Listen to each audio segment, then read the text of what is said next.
Hello, hello, hello. My name is Quinn. My pronouns are they, them, and welcome to my channel, Lucid Moons. So happy to have you here with me today. We're going to be doing part 2 of my deck collection, and we're going to look at the second half of my mass market tarot decks. Cool? Awesome. Okay, well, let's jump right in. We'll start with this one. This is the Intuitive Night Goddess Tarot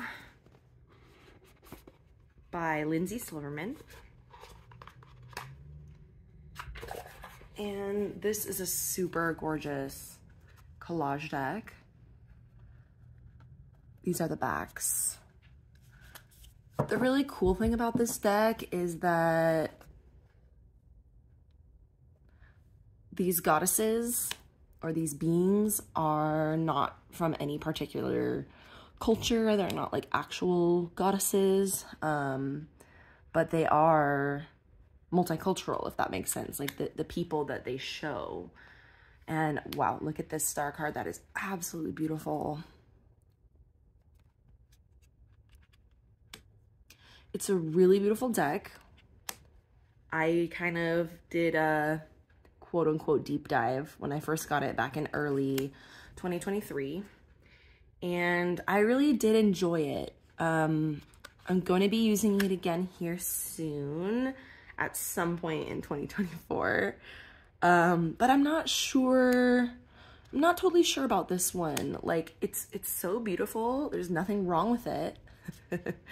It's just like I have a lot of decks, and obviously I like them all. That's why I have them. I just have to kind of be honest and kind of be a little bit like, you know, a little bit cutthroat, I guess, in paying attention to which ones do I actually really love, which ones really, really spark joy. And this one is just like, yeah, it's good, but it's not like one that I'm like gushing over, I guess. But there are a few cards that I really, really do like. The Empress card is gorgeous.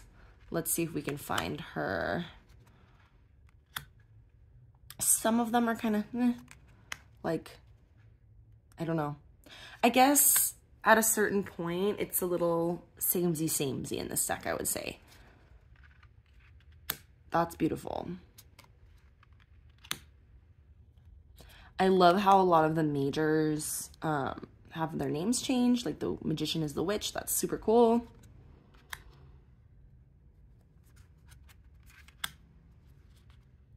Of course, Empress is going to be like the very last one. Love sunflowers. It's so pretty.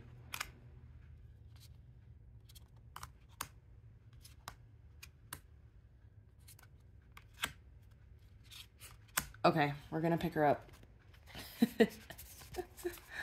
Let's see.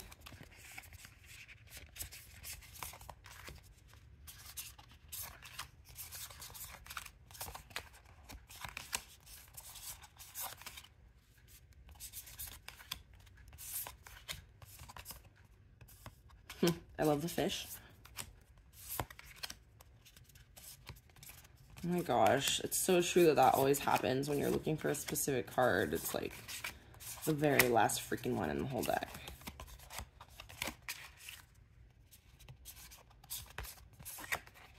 Are you serious with me right now?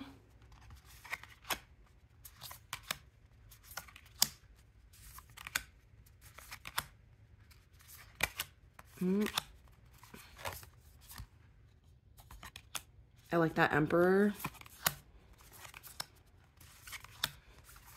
There she is. Finally, at last.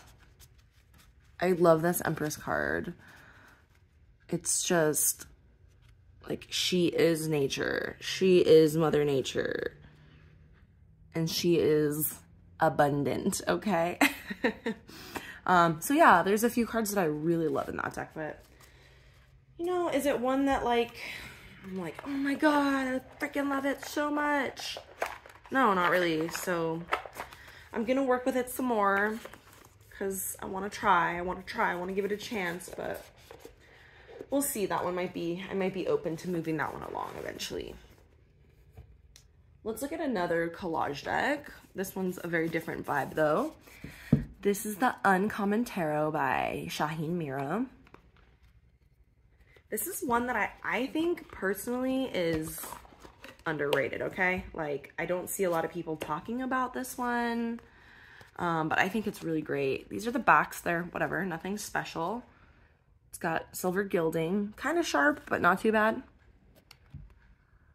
And let's have a look. This is a really beautifully done collage deck. It's very soft. It's very romantic. The collage work, in my opinion, is very seamless. Not that I'm like an expert or anything, but it feels old but modern at the same time. And it's very diverse. You see a lot of different cultures represented in this deck. Oh, that Queen of Wands is gorgeous. I've heard, I don't actually know anything about the creator, but I've heard that it's a queer deck, and I mean, like, I can see why, right? Lesbians, just kidding, but maybe. Yeah, it's really beautiful. Oh, I love that Queen of Swords. That is absolutely stunning. Yeah, this one feels very like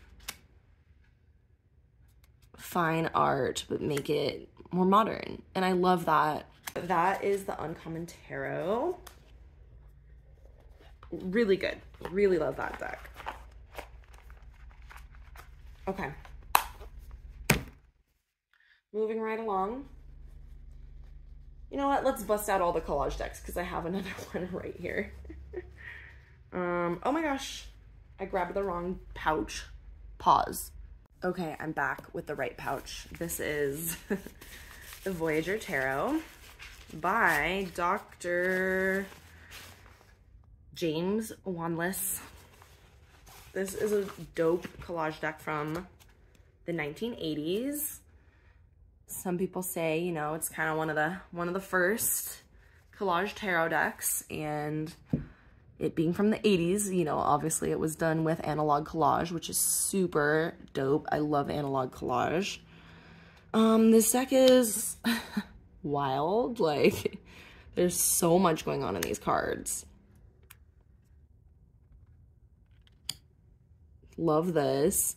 Each of the cards has a keyword, or I guess the minor arcana and the court cards have keywords.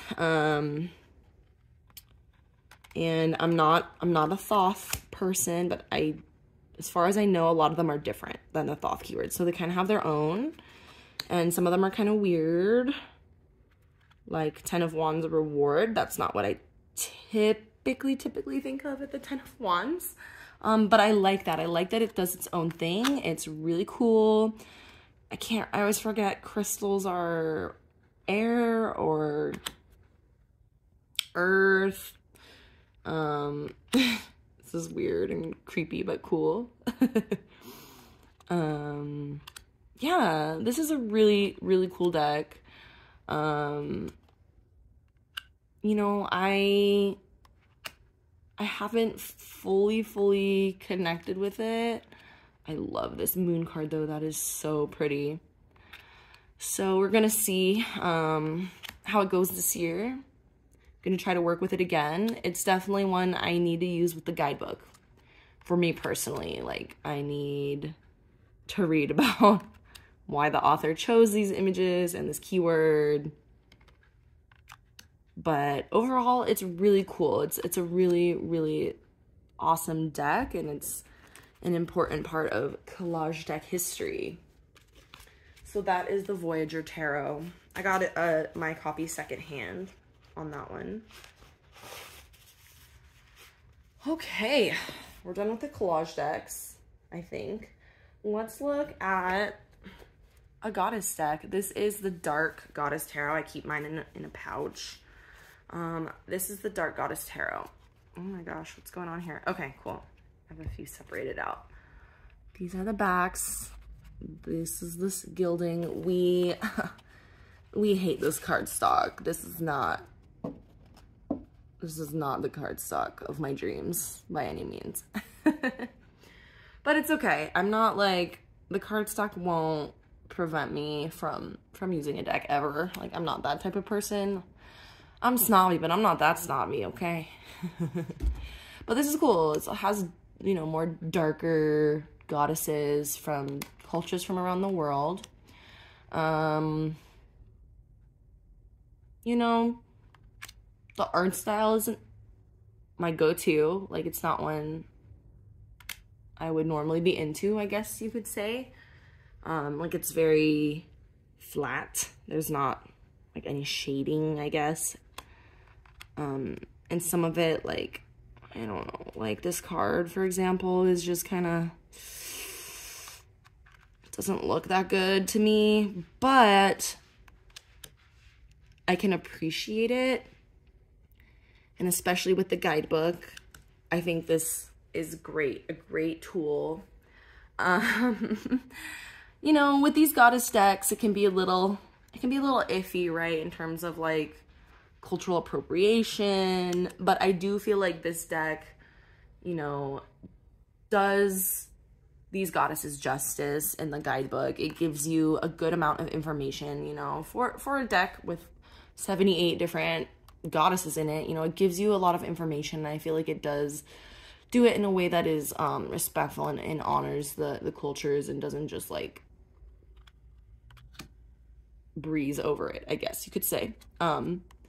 And I've used this deck for a specific practice for, oh, let's see, a while now, probably over a year, probably for a couple years now. The goal is to draw one of these cards on the new moon each month. And then I read about the goddess. Sometimes I may or might not journal about her, and then I'll leave the card to marinate on the altar space for the rest of the moon cycle. Now, I'm a hot mess, so I hardly ever do it actually on the full moon. Sometimes I do, but usually I'm late. Usually I'm late with all of these things just because that's who I am. But, you know, as long as I'm doing something, that's the important thing, right? As long as I get to it eventually. And sometimes my partner will join me in that practice, and we'll both draw a card. Love Black Madonna. Oh my god. We'll both draw a card on the new moon. We'll read it together. We'll read the entries to each other, and we'll kind of leave it out on the altar space for the rest of the moon cycle, and then we'll kind of reflect at the end how that energy manifested in our lives. And I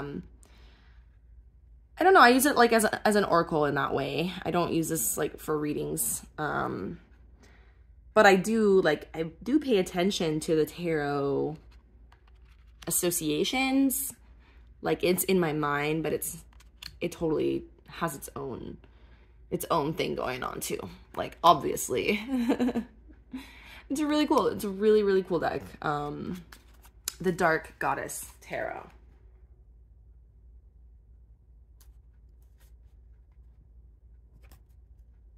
Okay, next up, let's check out a really cool one.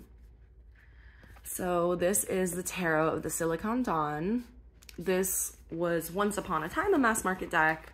However, now it is out of print. I believe this was published back in 2011 initially. And I'm gonna give it a shuffle because I'm pretty sure it was like semi in order, but semi not in order when I last looked at it. Okay, that's good enough for now. It's tiny little cards. These are the back, and this artist slash creator is called Egypt Urnash. Okay, really cool thing. Egypt Urnash is a trans woman slash trans feminine person. And this deck is like a really cool part of queer tarot history, and it deserves to be shown, even though it's out of print. So I'm sorry if it like bothers you, the out of print decks, but this is yeah, it's an important deck. It's an important deck. Hello, Batman the cat. Hello, sir. Are you just passing through? Yes, good. Okay, so it's unlike anything. Like, this is, you know, one of the first, I believe, queer decks, okay? And it's queer in the sense of the diversity in the humans and the beings that it shows in the deck, but it's also queer in the sense that it completely shatters all expectations of the tarot, of the structures. Obviously, I did not do a good job of shuffling this, holy crap. So, for example, there's an entire extra suit in this deck. There's like 99 cards, like there's like the 99 of wands and things like that. It's kind of like, let's say, fetishy in some of the cards. This Egypt Urnash was and possibly still is a comic book artist. So you can see it has that influence for sure. But it's just, it's crazy. It's like nothing else. And I love that about it. Oh, here's the little, I forgot to take these guys out.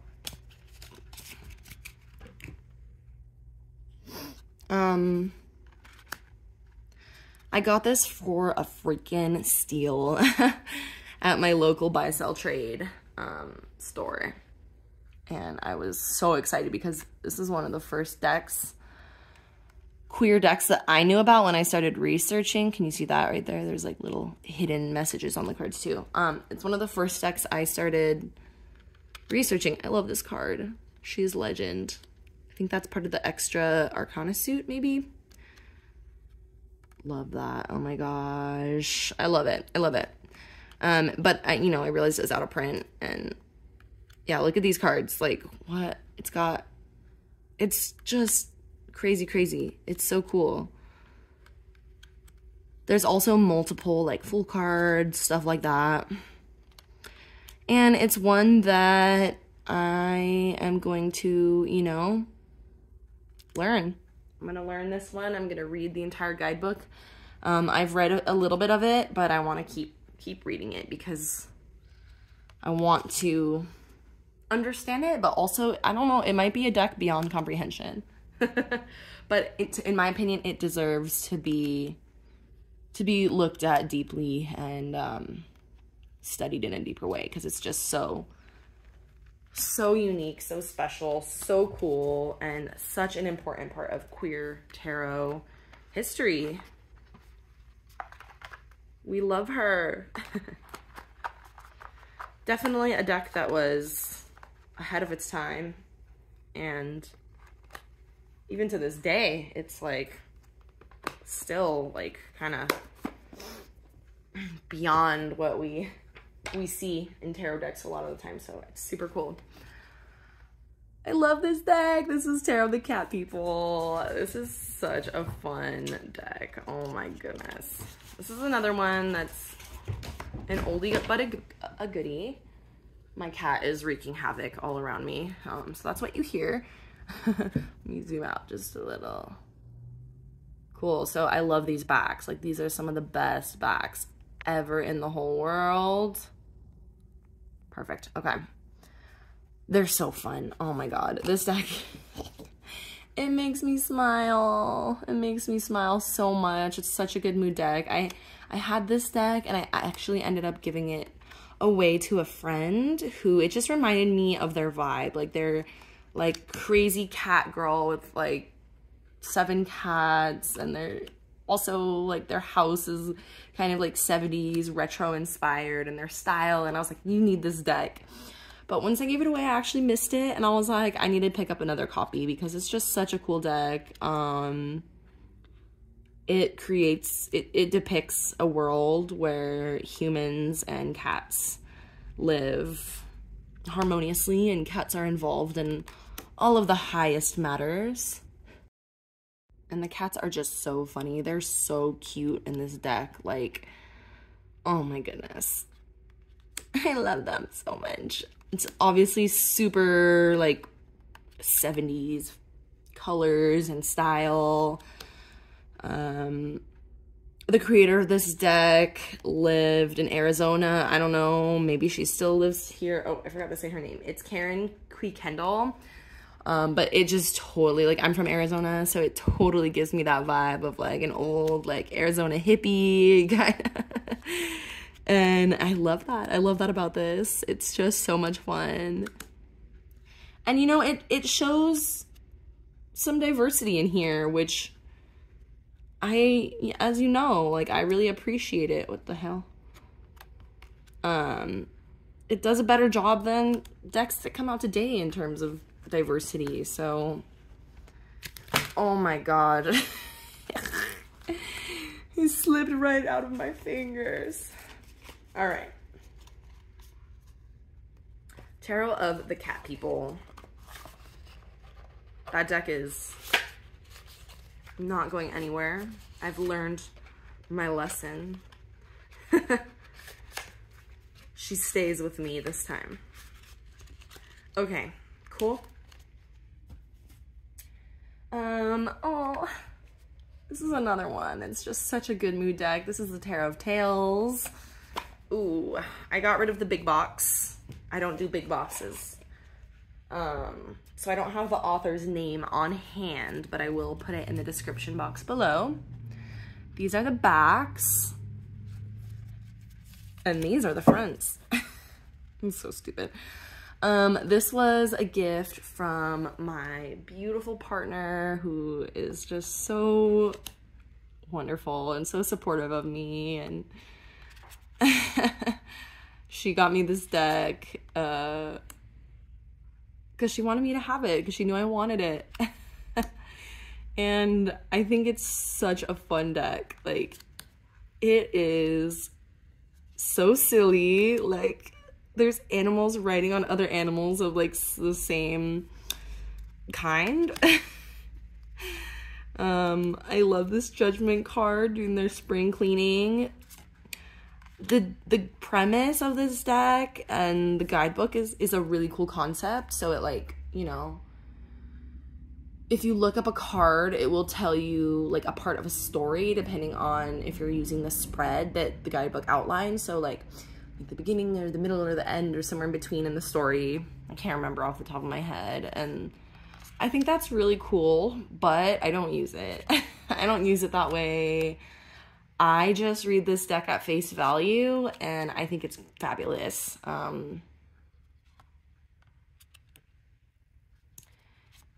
It goes its own way in some of the cards. Like, this is a good example, the Nine of Swords. It's not really what you would normally see in the Nine of Swords. The fives are all natural disasters, which is really cool. Oh, look at this toad. He's so cute. It's just really fun. It's a really fun anthropomorphic animal deck, and I'm not always into anthropomorphic animals, okay? But this deck does it right. Look at these, like, gambling fish. Like, are you kidding me? I love that. It's just so good. It's so good. Oh, this double card. So, so good. Things are not always as scary as they seem. Okay. Wow, that one gave me a little serotonin boost. Okay, we have two more for this video. All right. This is the Botanica Tarot. Really pretty box. Just really gorgeous as a whole. Oh my goodness. This is by, I can't find it, Kevin J. Stanton. These backs are so nice. Like, this is a really, really nice quality deck for mass market. It was on the pricier side. I did, you know, I think I got one of the, like, the first mass market edition or batch or whatever. It had some printing issues. It was like, the cards were very sticky. They were very stuck when I opened it, and I had to, like, rip them apart. And some of the cards got very slightly damaged, but, like, I don't think you could even notice. Like, I don't think I could even find them anymore. So it's not a big deal. This deck, you all, it makes me sad because I love this artwork. I love it. Like, this is so freaking gorgeous. the colors on the black backgrounds, like, I love it, but I struggle with it for multiple reasons. First of all, I'm not a plant person by nature. I'm an animal person. Like, I can totally, for the most part, if I look at an animal, I can like intuitively figure out like what it represents. You know, as long as I have some kind of knowledge of that animal, like I can read that energy, I guess you could say. Plants is like zip, zilch, nada. I don't know anything about like the properties of plants, anything like that. I want to learn, and that's why I purchased this deck. But I, like, look at this. The major arcana only have symbols at the top. And I get really, really stuck on that. Like, what is that? Is that the Emperor? Is that the Empress? I would have thought this is the Wheel of Fortune, but look, it's right here. This is the Wheel of Fortune. So what the hell is this? I don't know. It looks like a flower. Is that Empress? I don't know. It's super confusing. Like, this is a mountain with a star, or is it a crown? Like, I get really stuck on that. And then I have to obviously use the guidebook. And I'm going to have to use the guidebook either way for this deck because I need to learn about the plants. But then I'm like flipping through and like trying to find the symbol and the card. And on top of trying to learn about plants, it's a lot for me. I used this in the summer and I kind of tried to use it a little bit more as like, oh, the devil, obviously. Try to use it a little bit more like a oracle deck, and I paired it with other tarot, and it pairs aesthetically so nicely. But this little book, like, it doesn't really give you a lot. Like, it gives you a little bit, which is nice. But I feel like if I'm going to learn about plants, I need a little bit more. Maybe. I don't know. I don't know. It's such a struggle because I don't want to get rid of it. I do have a mass market oracle plant deck that gives you a lot more information on plants. So that's cool. Y'all will see that in an upcoming video, but this one like breaks my heart. It breaks my heart. Look how beautiful. Look how beautiful this is. I'm pretty sure that's the Fool as the dandelion. That's gorgeous. And the sunflower for the sun. The sunflowers are my favorite flower. But yeah, this one's definitely, I'm very unsure about this one. It's on, wait, okay, I was gonna say that one was Judgment, but now obviously that one's Judgment. Maybe this one's Temperance. Yeah, I get tripped up on the symbols. Star, moon.